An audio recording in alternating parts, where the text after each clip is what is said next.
the Big Brother.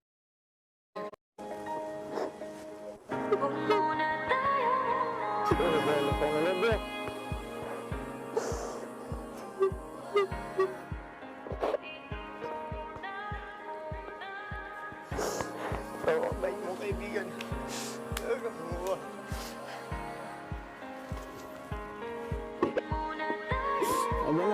JM, makakabalik ka na sa iyong mga kasama sa confession room.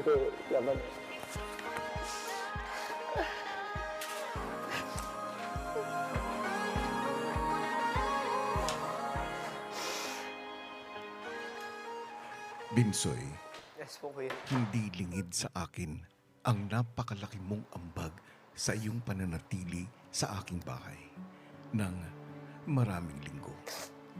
Nagbigay ka ng saya, nakisama ng mabuti, at nagbukas ng iyong sarili.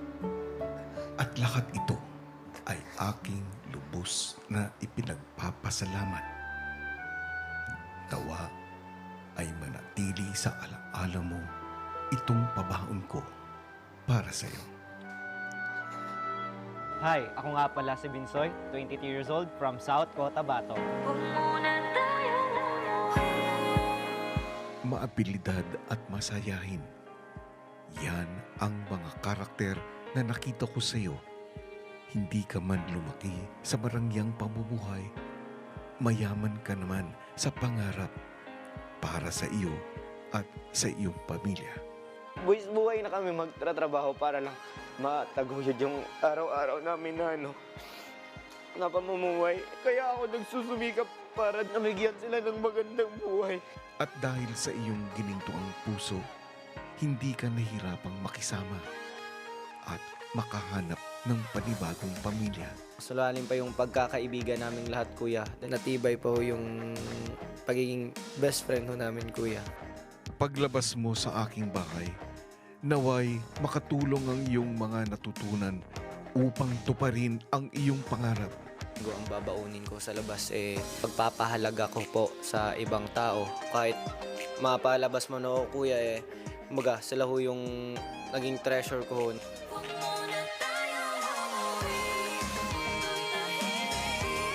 Patuloy kang magbigay ng saya at pag-asa. Aking maabilidan sing dong, Binsoy.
Ngayon naman oras na para malaman kung sino-sino ang nagmamay-ari ng mga botong sinilip natin kanina.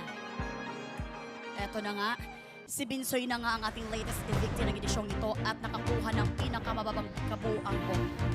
Ang nakakuha ng pangatlong pinakamataas sa boto ay si JP with 13.19%. Ang nakakuha naman ng pangalawang pinakamataas sa boto ay si JM with 19.14%. At ang nakakuha ng pinakamataas sa boto ay si Rain na umulan ng boto talaga with 54.79% of your votes.